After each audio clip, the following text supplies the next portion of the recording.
높이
2월 27일 주일 밤예배를 시작하도록 하겠습니다.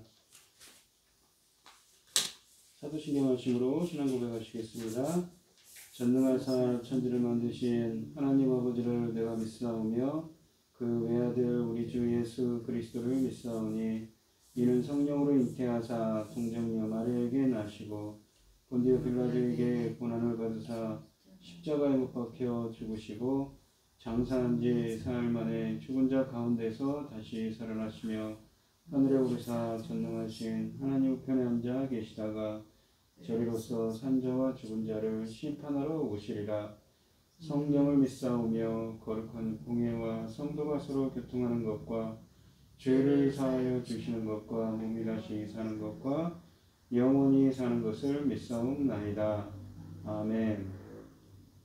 찬송가 304장입니다.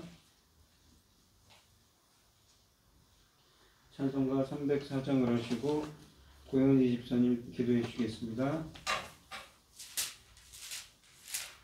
그 크신 하나님의 사랑 말로 다 영원히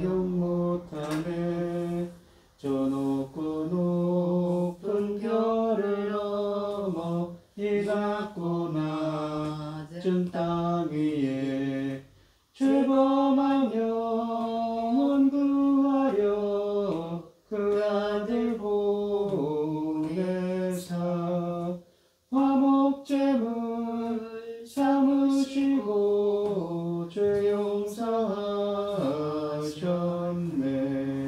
하나님 크신 사랑은 측량과 못하네. 영원히 변치 않는 사랑 성도여 찬양하세. 괴로운 시절 지나가고 땅 위에 영화세할 때 주 믿지 않던 영혼들은 큰 소리 외쳐 울어도 주 믿는 성도들에게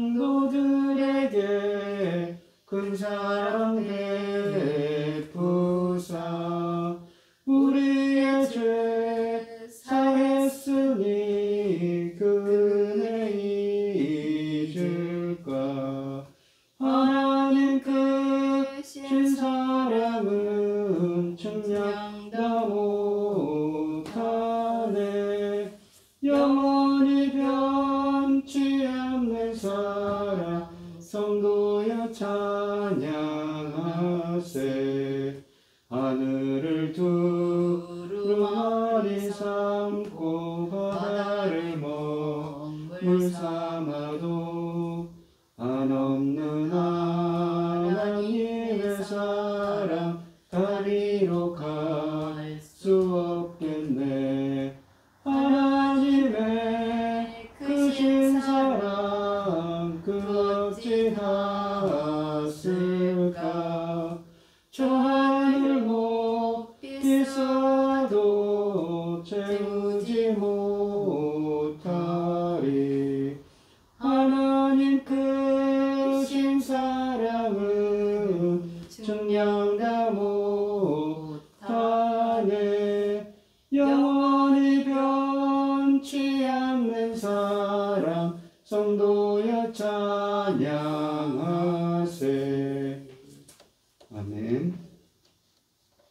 전능하신 하나님 아버지, 어리석은 저희를 항상 붙잡아서 하나님을 기뻐하시는 자로 살아가게 하시니 참으로 감사합니다. 저희는 저희의 힘이 되신 여호와여, 저희가 주님을 사랑하나이다. 여호와는 나의 반석이시오, 내가 그 안에 피할 반석이시오. 나의 방패시오, 나의 구원의 뿌리시오, 나의 산성이십니다. 세상 율 안에서 어디에 마음을 둘 수 없을 때 오직 저희를 붙드시는 것은 천금 같은 언약의 신실하신 인자하신 하나님의 말씀입니다. 오직 그 안에만 평안이 있고 오직 그 안에만 기쁨이 있고 오직 그 안에만 소망이 있습니다. 오직 하나님의 뜻만을 쫓아가려는 저희를 사랑하시는 아버지 하나님 감사합니다.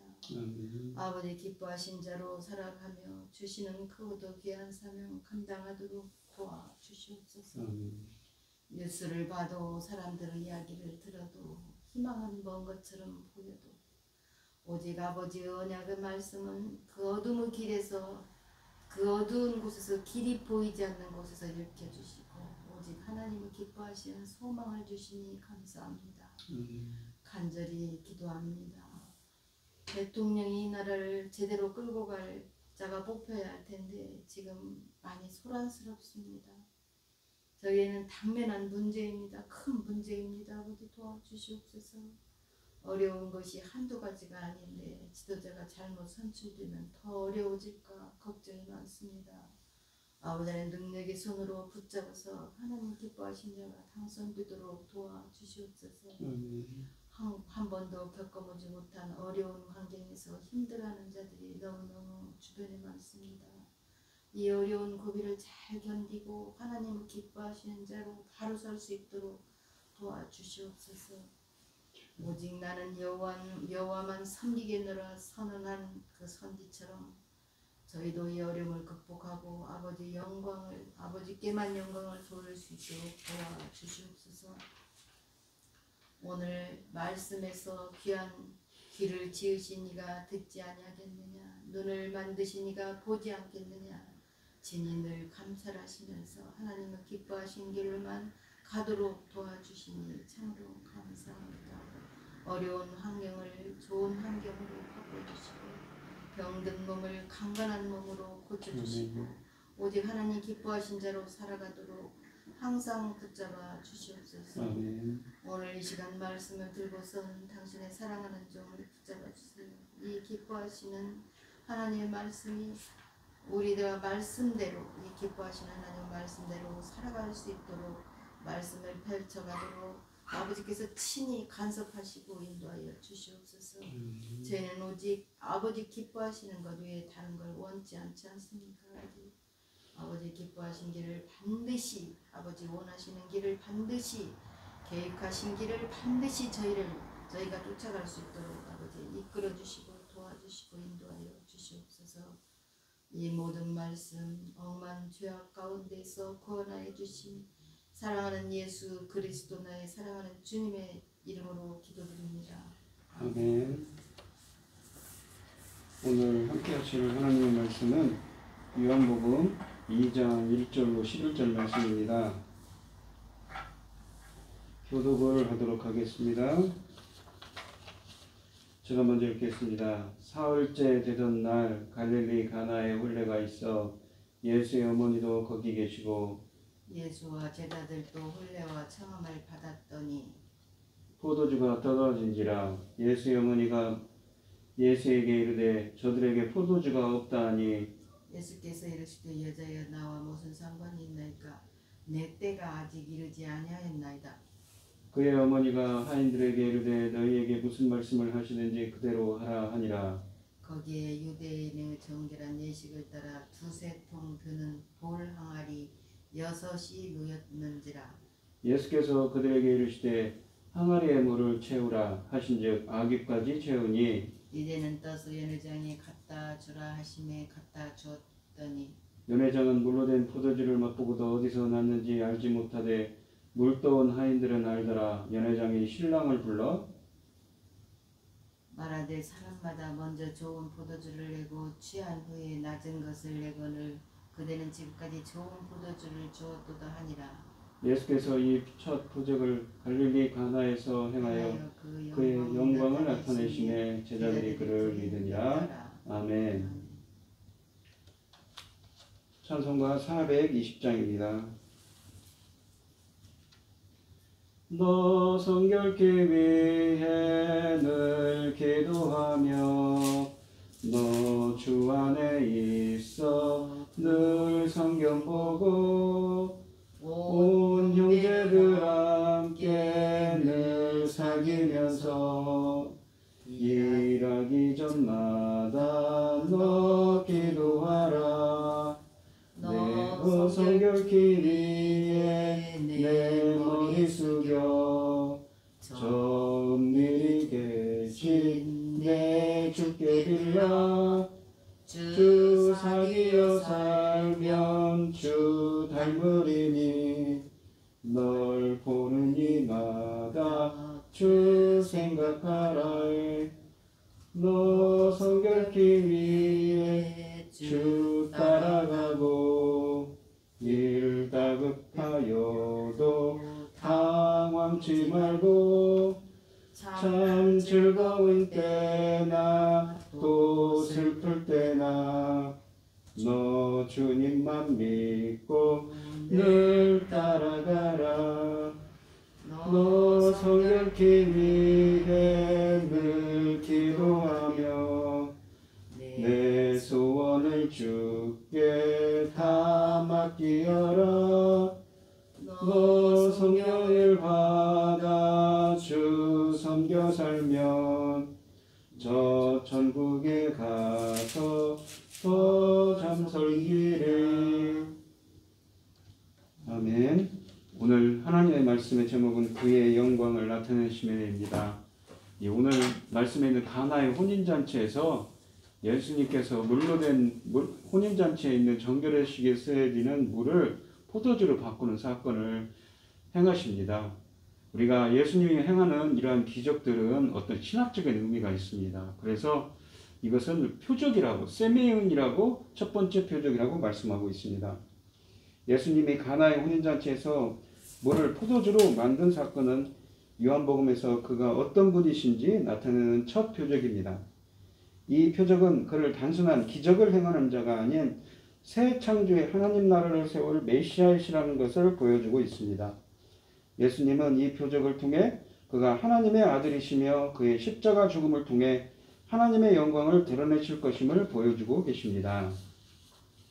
이 1절로 2절 말씀을 보시면 사흘째 되던 날 갈릴리 가나에 혼례가 있어 예수의 어머니도 거기 계시고 예수와 그 제자들도 혼례의 청함을 받았더니 라고 되어 있습니다. 혼인잔치에 예수와 그 어머니와 제자들이 초청을 받았고 더 나아가 이 어머니가 포도주가 모자란다는 사실까지 알고 있는 것으로 보아서 가까운 친척의 혼례이었을 것입니다. 이 3절 말씀을 보시면 포도주가 떨어진지라 예수의 어머니가 예수에게 이르되 저들에게 포도주가 없다 하니 라고 말씀하십니다. 결혼 축하회는 보통 일주일 동안 지속되었고 그 재정은 신랑 측에서 이 부담하는 것이 유대인들의 그 풍습입니다. 고대 세계에서 이 포도주는 그 발효된 정도에 따라서 3분의 1이나 3대 1이나 10대 1까지 물로 희석시켜서 이 미국의 맥주보다 더 도수를 낮추어서 마셨습니다. 그러니까 그냥 이렇게 희석을 안 시키면 독한 포도주가 술이 되는 것이지요. 오늘날 사용하는 희석되지 않는 도수 높은 포도주는 독주로 분류되었고 그런 독주를 마시는 것은 부정적으로 성경에서는 해석하고 있습니다. 마치 그러니까 이 유대인들이 이 절기에 보시면 유대인들은 이 4월부터 이게 그러니까 이 가을인 10월부터 4월까지는 우기인데 그 이후부터는 4월부터 약 9월달까지는 건기로서 비가 한 방울도 안 내린다고 합니다. 그러니까 이 포도주를 그 수확이 있을 때 포도주를 걷어서 포도주를 내서 만들어 가지고 희석시켜서 물처럼 먹었던 것이지요. 유대인들은 절기나 또한 중요한 행사에서 반드시 포도주를 마시는데 그것은 포도주가 기쁨과 즐거움 그리고 하나님의 복을 상징하기 때문입니다. 이 유대인들의 문화에서 혼인식에 포도주가 떨어지는 것은 오랫동안 조롱거지가 될 수도 있는 사회적 실책이었습니다. 그러니까 주인은 손님들에게 혼인잔치가 열리는 7일 동안 포도주를 넉넉히 공급할 책임이 있었던 것이지요. 이런 포도주가 없음을 마리아는 알게 된 것입니다. 마리아는 이 중요한 사실을 연회장이나 다른 사람에게 알린 것이 아니라 예수님에게 알렸습니다. 이는 예수님이 이 문제를 해결할 수 있을 것이라고 그녀가 믿었기 때문인 것이지요.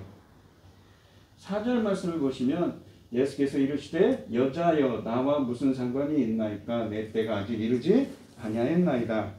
예수님은 어머니 마리아를 여자여 라고 부르고 무슨 상관이 있냐고 부르고 내 때가 아직 이르지 않았다고 합니다. 여기서 여자여 라는 말은 관례적으로 어머니를 지칭하는 말은 아닙니다. 예수께서는 요한복음 19장 26절에서 십자가에서 달리셨을 때 마리아를 부를 때에도 이 동일한 표현을 사용하셨습니다. 예수님의 이러한 대답은 예수님과 어머니 사이의 관계성의 변화가 생겼음을 의미합니다. 요한복음 19장 25절로 27절에서 예수님은 십자가에서 또다시 어머니를 여자여 라고 부른 후 사랑하는 제자 그러니까 요한에게 그 어머니를 부탁합니다.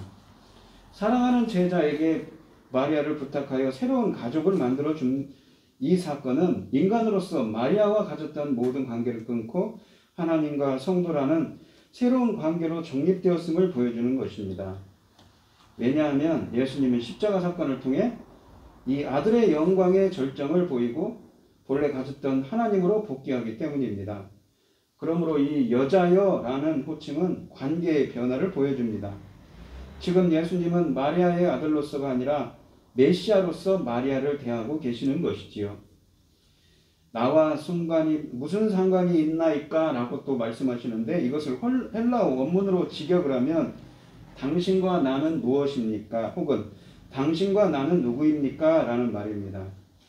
이 표현에는 적어도 이 신중한 책망이 담겨 있습니다. 예수님께서 아무리 예를 갖추어서이긴 하지만 어머니를 책망함으로써 자신의 사역을 이렇게 공생애를 시작하면서 자신은 인간의 그 어떤 조언이나 제안이나 이 조종으로부터도 철저하게 자유롭다는 것을 선언하고 계신 것이지요.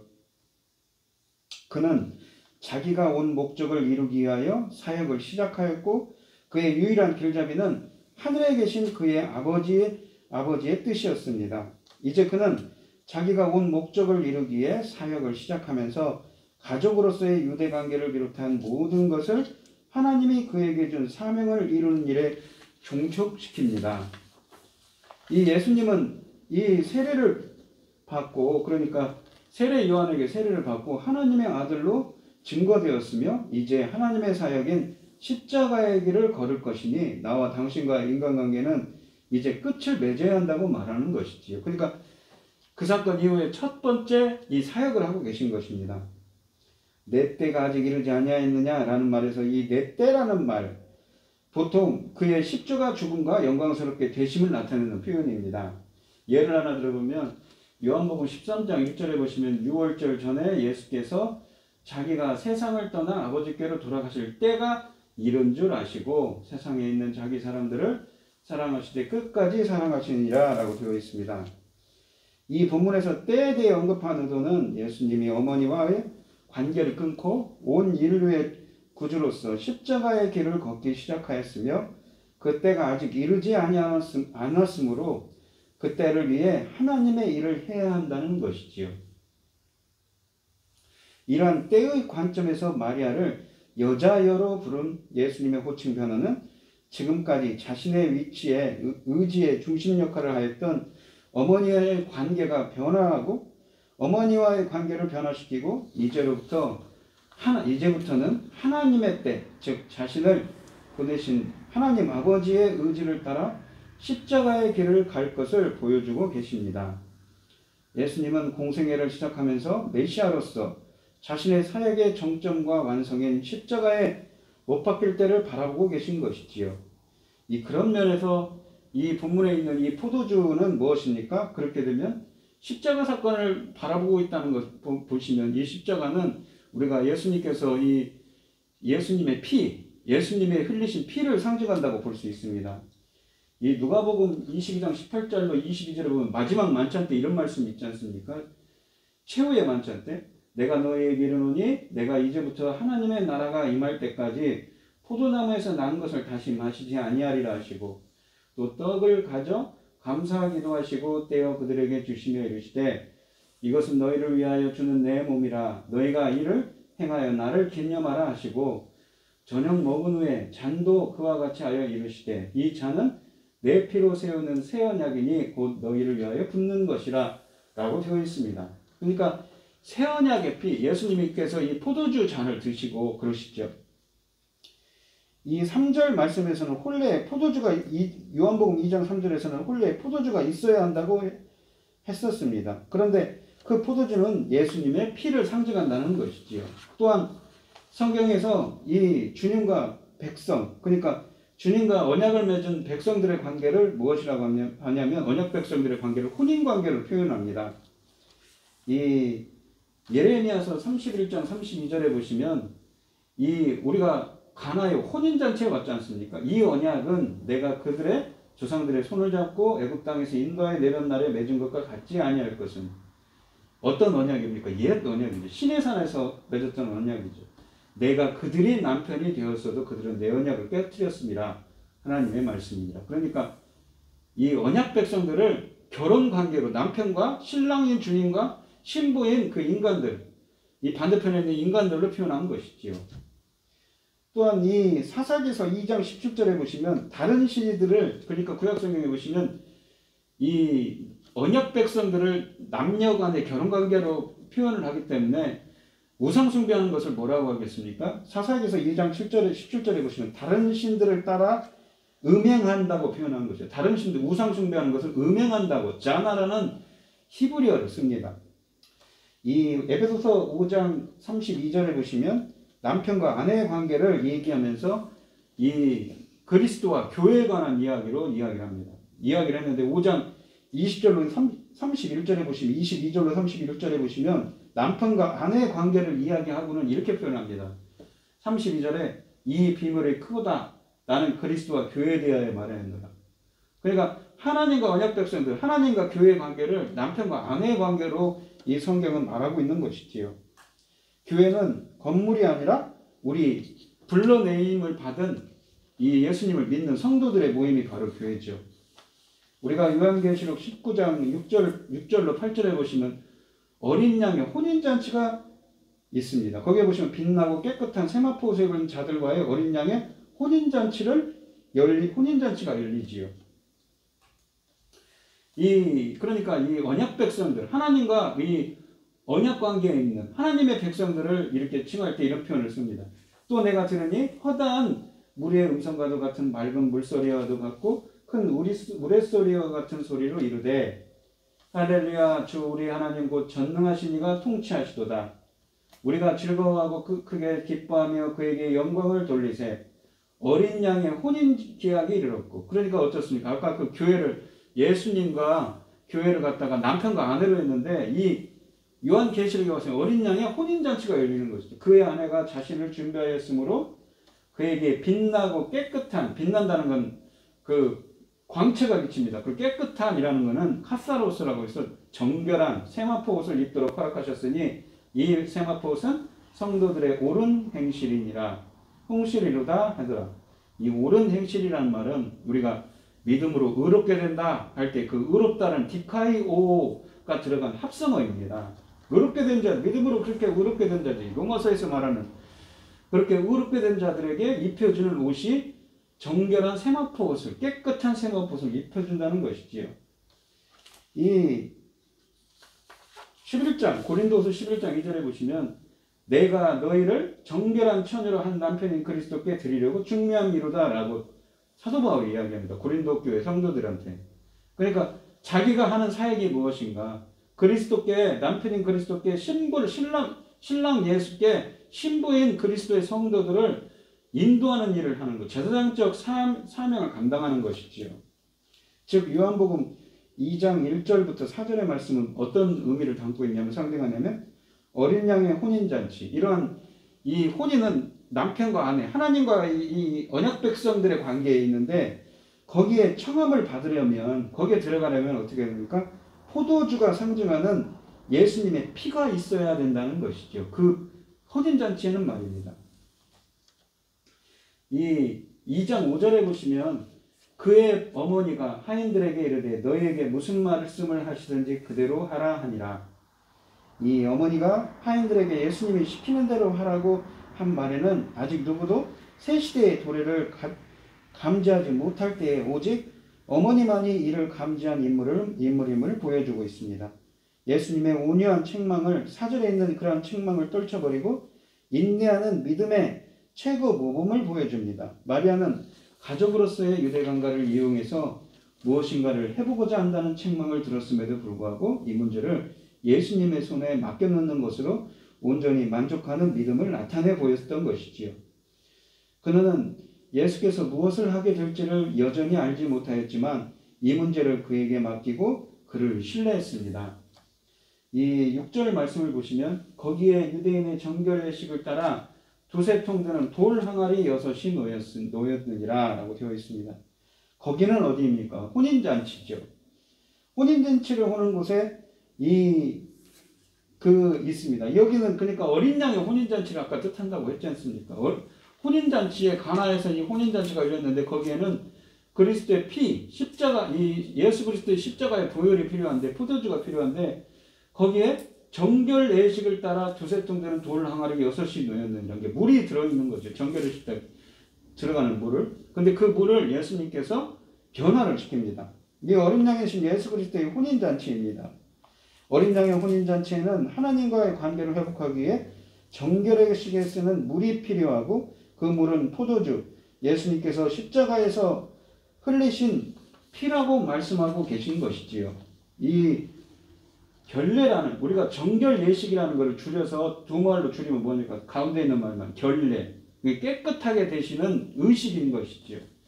이것은 이 신학적으로 보시면 어떤 의미를 담고 있냐면 하나님과 인간관계의 회복에 있어서 가장 중요하고 가장 먼저 해야 할 이 부정의 제거 또는 그것을 위해서 가졌던 의식으로서 정결케 하는 예법으로도 말해지고 있습니다. 대표적인 것이 무엇이냐면 그러니까 우리 인간은 이 원래 창세기 3장에서 이 죄를 짓고 이 하나님과 관계가 멀어졌지요. 가죽옷을 입고 쫓겨났습니다. 근데 우리 인간은 어떤 사람이 되어야 되니까 흰 세마포 아까 그 요한계시록 19장에 나오는 밝게 빛나는 깨끗한 세마포 옷을 입어야 되는 것이지요. 십자가의 예수 그리스도의 십자가의 그 보혈로 씻어서 말입니다.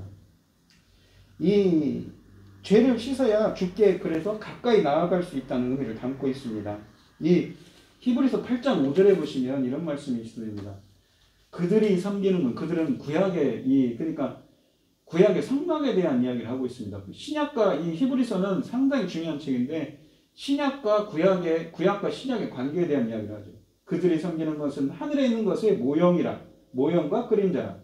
하늘은 어디냐면 이 우라노스, 우리가 가고자 하는 그 천국이죠. 모세가 장막을 지으려 할 때에 지시함을 얻은과 같으니 이르시되 삼가 모든 것을 산에서 내게 보이던 본을 따라 지으라 하셨느니라. 그러니까 성막을 어떻게 짓습니까? 바로 이 하나님께서 보여주신 이 우리가 가고자 하는 하늘의 모형이라고 합니다. 모형은 어떤 것을 연상시키는 표시, 어떤 것의 그 묘사, 서술을 뜻하는 말입니다. 그러니까 그것을 이 모형인데 이 모세에게 보여준 대로 그 본을 따라서 지으라 했다는 것이지요. 그러면서 이스라엘 백성들을 광야에서 이끌던 성막은 히브리서 8장 5절을 보면 우리가 가고자 하는 천국을 모사하는 것이며 연상시키는 표시입니다. 이 레위기서 14장 8절로 9절에 보시면 정결함을 받는 자는 그의 옷을 빨고 모든 털을 밀고 물로 몸을 씻을 것이라. 지금 이게 어디에 있냐면 지금 이 구절이 지금 어디에 있냐면 이스라엘 백성들이 광야에서 성막을 중심으로 이 장막 생활을 하지 않습니까? 그런데 이 잠깐 설명을 드리면 이런 겁니다. 이 성막을 중심으로 12지파가 그러니까 한 지파 레위 지파는 성막을 받드는 지파죠. 11지파가 함께 행군을 합니다. 그거를 진영 마하네라는 말을 쓰죠. 군대의 진영입니다. 근데 그 진영 안에 들어가려면 어떠냐면 이렇게 정결함을 받는 자는 그 옷을 빨고 모든 털을 밀고 물로 몸을 씻을 것입니다. 이렇게 정결하지 않으면 그리하면 정아리니 그 후에 진영에 들어올 것이나 자기 장막 밖에 이래를 머물 것이요. 하나님의 그 정결하지 못한 부정한 것이 있으면 그 진영 안에 들어오지 못하는 거죠. 근데 그 진영 안에 무엇이 있습니까? 성막, 시온자, 법궤가 있지요. 그 법궤 위에는 천사가 떠받치고 있습니다. 하나님의 보좌, 하나님의 임재가 함께하는 것입니다. 상징하는 것이지요. 일곱째 날에 그는 모든 털을 밀고 이런 예법을 주는 겁니다. 머리털과 수염과 눈썹을 다 밀고 그의 옷을 빨고 몸을 물에 씻을 것이라. 그리하면 정하리라. 정하는 건 부정한 것을 제거해서 깨끗해진다는 말입니다.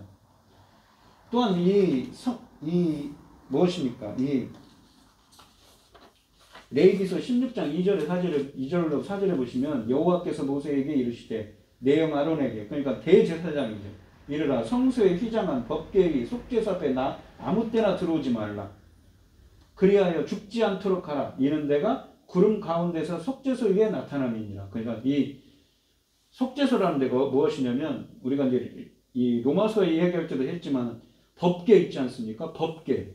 그러니까 이 십계명이 히브리서에 보면 이런 표현이 있죠. 십계명이 적힌 두 돌판과 아론의 쌍난 지팡이와 만나가 담긴 항아리가 담겨 있는 그 법궤인데 법궤 위에 이 날개 천사들의 날개 형상으로 되어 있습니다. 인터넷 보면 나옵니다. 언약궤를 쳐보세요. 근데 그거를 무엇을 떠받치고 있냐면 하나님의 시온자를 떠받치고 있습니다. 하나님의 보좌죠. 거기를 바로 속죄소라고 합니다. 그곳은 누가 들어갑니까? 대제사장이 1년에 한 번씩 대속죄에 들어갑니다. 아론이 성소에 들어오려면 숫송아지를 속죄제물로 삼고 순양을 번제물로 삼고 거룩한 세마포 소옥을 이울지라. 그러니까 이렇게 깨끗해야만 된다는 거죠. 세마포 속바지를 몸에 입고 세마포 띠를 띠며 세마포 관을 쓸지니 이것들은 거룩한 옷이라 물로 그의 몸을 씻고 입을 것이며. 그러니까 이런 예법들을 주는 것은 무엇인가? 하나님께 가까이 가려면 이 부정한 것들, 더러운 것들 다 제거해야 된다는 의미를 담고 있습니다. 그러니까 아까도 설명드렸지만 이스라엘 백성들은 성막을 중심으로 이스라엘 12지파가 진영, 만회를 이루었습니다. 이 진영에 있기 위해서는 부정한 것을 제거하고 정결함을 유지해야 한다고 레위기에서 말씀하고 계신 것이지요. 그러한 예법들을 레위기에 말씀하고 있습니다. 하나님을 어떻게 섬겨야 되는지 레위기는 말씀하고 계시죠. 시체를 만졌거나 이렇게 피부병이 있는 부정한 사람은 깨끗하게 되기 전에는 성막을 중심으로 12지파가 행군하는 진영에 들어올 수가 없었습니다. 즉 주님의 임재가 계신 곳에 가까이 가기 위해서는 결례가 필요하다는 거예요. 정결 예식이 필요한 것이지요. 제사장도 자신을 정결하게 하지 않고는 주님께서 계신 성막에 나아갈 수가 없었던 것입니다. 그러면서 이 히브리서 기자는 이런 표현을 합니다. 예수님이 어떤 분이냐면 이는 하나님의 영광의 광채시요 그 본체의 형상이시라. 그의 능력의 말씀으로 만물을 붙드시며 죄를 정결하게 하는 일을 하시고 죄를 깨끗하게 하는 일을 하신답니다. 무엇으로요? 십자가의 보혈로 말입니다. 높은 곳에 계신 지극히 크신 이의 우편에 앉으셨느니라. 그러면서 히브리서 9장 13절 14절에는 이런 말씀이 있지요. 염소와 황소의 피와 및 암송아지의 죄를 부정한 자에게 뿌려서 그 육체를 정결하게 하여 거룩하게 하거든. 구약시대의 제사 예법이죠. 하물며 영원하신 성령으로 말미암아 흠없는 자기를 하나님께 드린 그리스도의 피가 어찌 너희 양심을 죽은 행실에서 깨끗하게 하고, 이 깨끗하게 한다는 게 카사로스입니다. 정결하게 한다는 말입니다. 살아계신 하나님을 섬기게 하지 못하겠느냐. 예수 그리스도의 피로 말입니다. 우리가 왜 이 구약 성경을 하다가 이렇게 이 히브리서를 얘기하고 그러냐면, 구약은 신약 성경의 모형이지요. 예수 그리스도를 나타내는 모형입니다. 요한복음 5장 46절에 보시면 모세를 믿었더라면 또 나를 믿었으리니 예수님이 말씀하시죠. 이는 그가 내게 대하여 기록하였습니다. 그 구약에 모세가 기록한 게 무엇인가? 모세오경이죠. 창세기, 출애굽기, 레위기, 민수기, 신명기, 이 구약에 있는 모세오경이 모세가 다 내게 대하여 기록했다고 합니다. 그리스도의 모형이지. 이 레위기도 마찬가지인 것입니다. 그러니까 구체적으로 이 구약 성경의 이러한 정결하게 하는 의식들은 신약 성경에서 그리스도의 피를 통해 깨끗게 됨을 예표한다고 볼 수가 있는 것입니다. 우리가 창세기 3장에서 죄를 짓고 에덴 동산에 쫓겨난 인간이 예수 그리스도께서 십자가에 흘리신 보혈을 통해 하나님과의 관계가 회복될 수 있다는 말씀인 것이지요. 그러니까 잘 생각해 보십시오. 정리해 보면 이렇습니다. 어린 양의 혼인잔치가 가나의 혼인잔치입니다. 근데 이 신랑과 신부가 있겠지요. 근데 그곳에는 혼례를 위해서는 포도주가 필요한 겁니다. 근데 이 때에 여자여 무슨 상관이 있나이까 그런 표현을 왜 씁니까? 예수 그리스도의 그 십자가 사건을 바라보는 때지, 것이죠. 그러니까 이 포도주는 또한 그 포도주라는 의미는 그래서 예수 그리스도의 십자가의 보혈을 의미합니다. 그러니까 무엇입니까? 혼례, 종말론적인 이 혼인잔치에, 예수 그리스도 어린 양의 혼인잔치에 들어가려면 어떻습니까? 예수 그리스도의 십자가의 보혈이 필요합니다. 근데 그 보혈의 의미가 무엇입니까? 죄를 씻어야 되는 것이죠. 정결의 씻. 그래야만 우리가 주님께 가까이 나아갈 수가 있다는 것이지. 의미를 담고 있습니다. 로마서 3장 23절에 보시면 모든 사람이 죄를 범하였음에 하나님의 영광에 이르지 못하더니. 우리 인간들은 원죄를 갖고 태어났죠.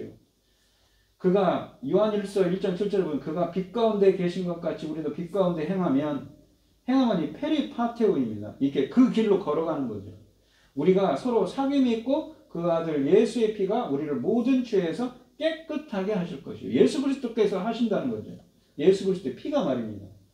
이 죄 때문에 인간은 하나님께 가까이 갈 수가 없습니다. 우리는 십자가에서 죽으시고 부활하신 예수님의 보혈, 피로 우리가 씻음을 받아야만 우리의 모든 죄가 사해질 수가 있다는 신학적인 의미를 담고 있는 것이 이 요한복음 2장에 있는 본문입니다. 그러니까 이 구약에 있던 이 정결 예식, 그러니까 이 그러한 예식들을 통해서 주님께 갈 수 있다는 예식들이 예수 그리스도의 십자가의 보혈로 이 대체가 되었다는 것이지요. 그러니까 구약에 있던 이 그러한 예식들은 예수 그리스도를 예표한다고 말씀하고 있는 것입니다. 우리는 십자가에서 죽으시고 부활하신 예수님의 보혈, 피의 공로로만이 우리는 예수님께 가까이 갈 수가 있는 것입니다. 구약의 결례, 즉 정결 예식은 하나님과 인간관계의 회복에 있어서 필요한 예법이었는데 이 구약의 정결 예식은 오늘 요한복음 2장의 말씀에서 예수 그리스도에 의해 대치되고 예수 그리스도의 피를 예표한다는 것을 보여주고 있는 것이지요. 또한 이러한 정화 작업은 어떻습니까? 구체적으로 보시면 예수 그리스도의 무엇을 통해서 예수 그리스도의 십자가의 피가 지금 없지 않습니까? 근데 무엇을 통해서 이 가능합니까? 바로 예수님이 주시는 성령 세례를 통해서 가능하다고 성경 말씀에 쓰여져 있습니다. 이런 정결하신 의식이 말입니다. 이 마태복음 5장 8절에 보시면 마음이 청결한 자는 복이 있나니 그들이 하나님을 볼 것이며 청결하다, 카사로스입니다. 정결하다, 깨끗해졌어요. 이거 누가 하시는 겁니다. 아까도 히브리서 1장 3절 말씀처럼 이 예수 그리스도의 권능이죠. 죄를 깨끗하게 하는 주님의 권능으로 깨끗하게 된 자입니다. 이 요한복음 3장 5절에 보시면 니고데모에게 이런 말씀하시죠. 진실로 진실로 내게 이르노니 사람이 물과 성령으로 나지 아니하면 하나님 나라에 들어갈 수 없다고 말씀합니다. 여기 보시면 물과 성령이라고 되어 있는데 관사가 없습니다. 그러니까 종종 카이라는 과이라는 접속사인데 관사가 없이 쓰여지면 이 헬라어 문법에 물 즉 성령, 그러니까 앞에 말을 해석을 하는 겁니다. 똑같은 말인 것이죠. 그렇게 해석이 됩니다. 전치사가 이 하나의 전치사로 묶여 있고 물과 성령을 연결하는 접속사 카이는 요한문헌에서 자주 앞단어를 설명하는 기능을 가집니다. 그래서 물 즉 성령으로 해석할 수가 있다는 것이죠. 이러한 헬라어 문법을 적용하면 물과 성령은 물 즉 성령이 됩니다. 즉 성령으로 태어나는 것을 강조하는 것으로 볼 수 있는 것이지요. 그러면 이 본문은 이 예수계시서 36장 25절 27절 말씀을 그것이 그 예언된 말씀이 지금 이 예수님에 의해서 이루어지는 것입니다. 맑은 물을 너희에게 뿌려서 너희로 정결하게 하되 물과 성령으로 한다고 하는데 물이 작용이 무엇입니까? 아까 물이 성령과 똑같은 정화작용이라고 그랬죠. 곧 너희 모든 더러운 것에서와 모든 우상숭배에서 너희를 정결하게 할 것이며 또 새 영을 너희에게 두고 새 마음을 너희에게 주되 너희 육신에서 굳은 마음을 제거하고 부드러운 마음을 줄 것이며 또 내 영을 너희 속에 두어 너희로 내 율례를 행하게 하리니 너희가 내 규례를 지켜 행할지라. 완전히 깨끗하게 하고 이 마음을 굳은 마음을 마음의 할례를 베풀어서 마음의 할례, 그러니까 성령으로 마음의 할례를 베풀어서 사람을 완전히 변화시켜 버리는 겁니다. 그렇게 해서 그 마음까지도 변화를 시키는 거죠. 이 에스겔서 36장 25절로 27절을 보면 물은 부정한 것을 정결케 하는 하나님의 활동이고 성령은 하나님을 전적으로 따르게 하는 이 변화를 뜻합니다. 이 25절에서 내가 맑은 물을 너희에게 뿌려서 너희로 정결하게 하되 곧 너희 모든 더러운 것에서 모든 우상숭배에서 너희를 정결하게 할 것이라고 말씀하셨는데 이 말씀이 물과 성령으로 나다라는 요한복음 3장 5절 말씀의 토대가 됩니다. 이 거듭남의 한 측면은 무엇이냐면 사람들이 물로 날 때 깨끗하게 씻음을 받는다는 것이지요. 그리고 거듭난 사람들은 깨끗하게 되는 것입니다. 이러한 이해는 디도서 3장 5절에 의해서도 확증되고 있습니다. 이 디도서 3장 5절 말씀을 보시면 우리를 구원하시되 우리가 행한 바 외로운 행위로 말미암지 아니하고 오직 그의 긍휼하심을 따라 중생의 씻음과 성령의 새롭게 하심으로 하셨느니라고 되어 있습니다. 중생이라는 것은 팔린 게네시아라고 해서 다시 게네시아는 출생을 뜻합니다. 우리가 게네시스, 그러니까 우리가 창세기를 영어로 제네시스라고 하는데 이 헬라어로는 뭐냐면 게네시스입니다. 출생입니다. 새로운 출생입니다. 중생은 새로운 출생을 원어적으로는 새로운 출생을 뜻하죠. 씻음은 리트론이라고 해서 씻다라는 말입니다. 그러니까 이 성령에 의한 재출생은 무엇입니까?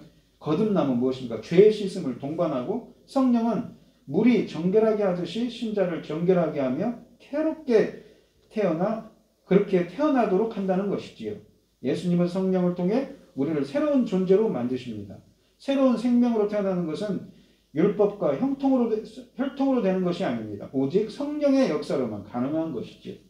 그러한 역사를 통해서 주님은 이렇게 이 정결 예식을 행해야만, 그리고 이렇게 거듭나야만 주님을 볼 수 있고 주님 나라에 갈 수 있다고, 천국 혼인잔치에 갈 수 있다고 이 요한복음 2장과 3장에서 똑같이 이야기를 하는 것입니다. 근데 요한복음 2장이 중요한 것은 무엇입니까? 그 구약에 있던 그 모세 오경에 있던 것이 그 모세가 다 나에 대해서 얘기했다.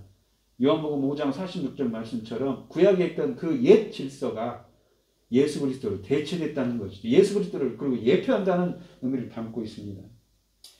이 마태복음 3장 11절로 12절에 보시면 유명한 구절인데, 세례 요한이 이런 말을 합니다. 나는 너희로 회개하게 하여 물로 세례를 베풀거니와 내 뒤에 오시는 이는 나보다 능력이 많으시니 나는 그의 신을 들기도 감당하지 못하겠노라. 그는 성령과 불로 너희에게 세례를 베풀 것이요. 그는 누구십니까? 바로 예수님이죠. 성령과 불로 세례를 베푼답니다. 성령 세례는 무엇이고 불 세례는 무엇일까요?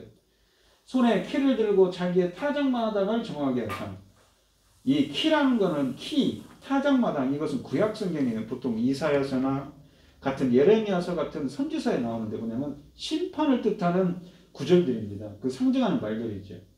알곡은 모아 곳간에 들고 쭉정이는 꺼지지 않는 불에 태우리라. 여러분, 성령 세례는 무엇입니까? 알곡은 모아 곳간에 드리는 거죠. 그러면 불 세례는 무엇입니까? 심판입니다. 쭉정이가 되어가지고 꺼지지 않는 불에 태워버린다고 합니다. 성령 세례는 구원을 위해서 주신다. 누가 주셔요? 예수 그리스도만이 행하실 수 있는 것입니다. 영적으로 죽은 자를 살아나게 하는 새로운 생명을 주시는, 그걸 깨끗하게 하는 정화작용하는 능력은 예수 그리스도만 행할 수 있다고 아까도 히브리서 1장 3절에 이야기하고 있지요. 이 예수님만이 주시는 성령 세례의 정화작용으로 가능하다는 이야기를 하고 있습니다. 2장 7절부터 이 10절에 보시면 예수께서 그들에게 이르시되 항아리에 물을 채우라 하신즉 아기까지 채우니 이제는 떠서 연회장에 갖다 주라 하시며 갖다 주었더니 연회장은 물로 된 포도주를 맛보고도 어디서 났는지 알지 못하되 물도온 하인들은 알더라. 연회장이 신랑을 불러 말하되 사람마다 먼저 좋은 포도주를 내고 취한 후에 낮은 것을 내거늘 그대는 지금까지 좋은 포도주를 주었도다 하니라 라고 되어 있습니다. 연회장은 이 연회의 식사와 장소를 전체적으로 관리하고 있던 책임자로 보입니다. 예수님께서 하인들에게 6개의 물 항아리에 물을 가득 채우라고 말한 후에 이적을 행하였고, 그런 다음에 하인들에게 새롭게 만들어진 포도주를 물 항아리들에서 떠서 연회장에 갖다 주게 하였다는 것입니다. 그러니까 구약의 정결의식에 쓰여질 물이 포도주, 즉 예수님의 피로 대체되었습니다. 이 10절에 보시면 연회장이 신랑을 불러 이렇게 말한 것은 이 혼인잔치의 모든 음식을 공급하는 책임은 신랑에게 있었기 때문입니다. 요한이 말하고자 하는 요지는 단지 예수님께서 마련한 포도주는 그가 열어가고 있는 새로운 메시아 시대와 결부된 모든 것들이 그러한 것과 마찬가지로 무한히 탁월하고 뛰어나다는 것입니다. 10절은 매우 중요한 메시아적 발언입니다. 연회장의 말은 예수님을 통한 종말론적 기대의 성취를 보여줍니다. 즉, 이 물은 전통적 유대교라는 옛 질서를 상징하지만 포도주는 메시아를 통해서 도래하는 새로운 질서, 새 언약을 상징합니다. 11절에 보시면 예수께서 이 첫 표적을 갈릴리 가나에서 행하여 그의 영광을 나타내심에 제자들이 그를 믿으니라. 그러니까 표적, 영광을 나타냈다는 건 메시아로서의 사역을 했다는 것이죠. 자신을 드러냈다는 것입니다. 이 11절에서 첫 표적이라는 말씀이 있습니다. 가나에서 물로 포도주를 만든 사건은 예수님께서 공생애를 시작하는 첫 번째 표적이었으며 그것을 행한 목적은 예수님의 영광을 나타내는 것이었습니다. 예수님은 이 사건을 통해 자신의 정체성인 하나님으로서의 영광을 그의 제자들에게 나타내셨습니다. 사도 요한은 이 첫 번째 기적을 다른 복음서 저자들이 사용한 기적이란 용어 대신에 표적, 세미이온이라는 용어를 사용했습니다. 요한복음의 이 표적 세메이온이라는 단어는 17번이 나타납니다. 세메이온이라는 말의 의미는 무엇이냐면 신호, 다른 것과 구별되는 신호, 표적, 표시, 이적을 뜻하는 말입니다. 그러니까 이 예수님의 있던 이적들은, 예수님이 행하는 이 기적들은 어떤 의미를 담고 있다는 것이죠. 그러니까 자신이 메시아로서 내가 예수님이 누구신가, 예수님이 어떤 일을 행할 수 있는가, 이 표적을 통해서, 이 기적을 통해서 나타내고 있다는 것입니다. 예수님의 표적들은 무조건적인 능력을 있는 그대로 보여주는 것도 아니고 그 이적들을 뛰어넘어 믿음의 눈으로만 알아볼 수 있는 좀 더 깊은 실체들을 지시하는 두드러진 하나님의 능력의 나타남입니다. 표적이라는 단어 자체가 어떤 실체를 가리키는 기능을 하는데 그 실체는 다름 아닌 예수님의 신적인 정체성인 거죠. 예수님이 바로 메시아이시라는, 예수님 외에는 이 예수님의 그 성령 주시는 성령으로 정화되지 않고는, 우리가 깨끗하게 되지 않고는 뭡니까? 그 십자가의 보혈의 효력이 그런 자에게 십자가의 보혈의 피로 깨끗하게 씻음 받아서 야만 예수 그리스도 우리가 천국에 들어갈 수 있다는, 구원받을 수 있다는 얘기를, 종말론적인 어린 양의 혼인잔치에 초대될 수 있다는 의미를 담고 있는 것이지요. 그리고 또한 그 구약에 있던 그러한 의식들이 예수 그리스도의 십자가의 보혈로 대치됐음을 의미하는 것이 이 본문이었습니다. 이 요한복음 5장 46절에 보시면 모세가 그가 내게 대하여 기록하였습니다. 이 예수 그리스도를 구약 성경에 있는 말씀들은 예수 그리스도를 예표했다고 그랬지요. 성경은 예수님에 관해서 말씀하고 계신데 구약 성경은 오실 예수님을, 신약 성경은 오신 예수님을 말씀하고 계십니다. 이 요한복음 2장은 가나의 혼인잔치가 상징하는 것은 유대인의 결례, 즉 정결의식을 위한 이 물이 좋은 포도주, 즉 예수 그리스도의 피로 대치되었다는 것입니다. 그러니까 옛 질서가 새 질서로 대치되었다는 것이지요. 그리고 하나님의 백성으로서 어린 양의 혼인잔치, 즉 천국에 들어가려면 예수 그리스도의 십자가의 보혈로 씻음 받아야 한다는 것입니다. 그런데 그것은 구체적으로 보시면 예수 그리스도의 성령 세례가 임해야만 가능하다는 것이지요. 우리가 창세기로부터 인간의 역사는 끊임없는 반역의 역사였습니다. 그럼에도 불구하고 하나님의 아들이신 예수 그리스도를 보내시고 그의 피로 우리를 구속하신 자비와 긍휼의 하나님께 감사하는 여러분들이 되시기를 바랍니다. 이 오늘 본문 말씀을 보시면 이 가나의 혼인잔치, 예수님의 첫 표적으로, 첫 번째 공생애를 처음 시작하면서 하시는 이 표적으로서 예수님께서 말씀하고 계십니다. 근데 이 표적은 뭐라고 했습니까? 그냥 단순한 기적을 행하는 게 아닙니다.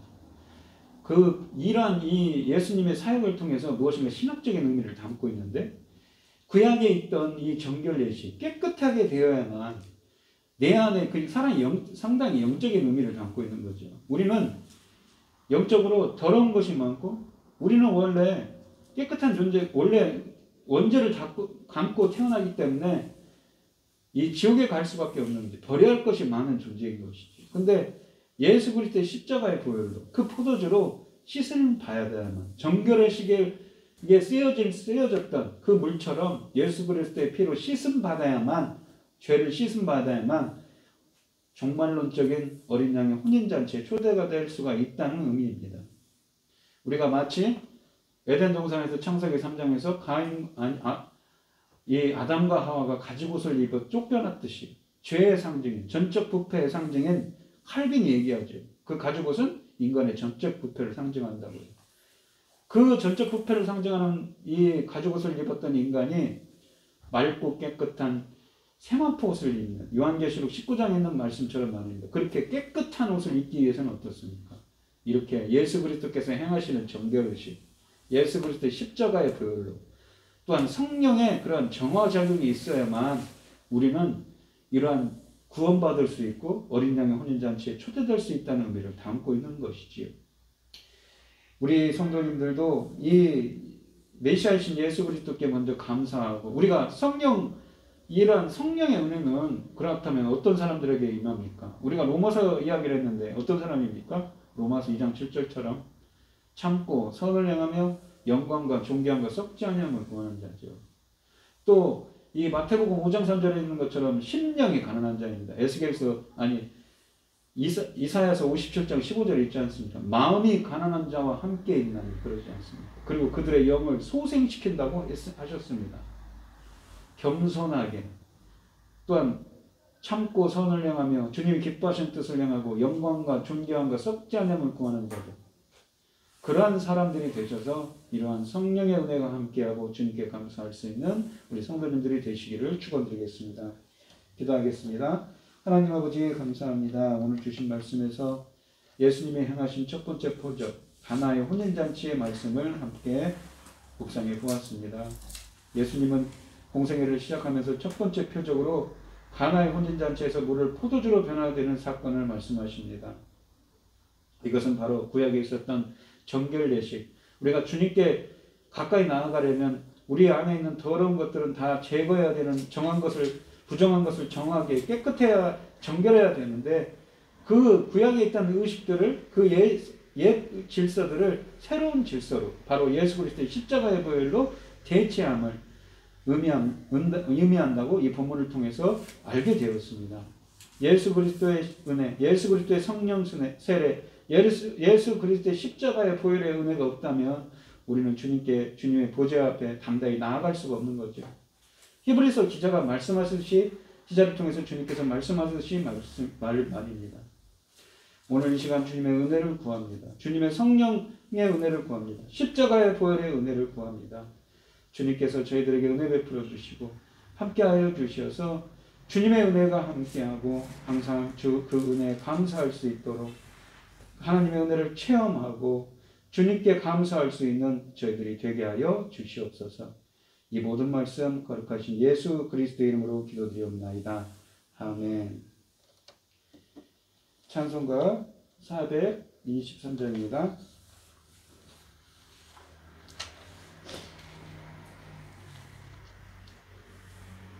무엇보다 더 더러운 죄로 물든 마음이 있는 보다 더 이게 깨끗하게 씻겼네.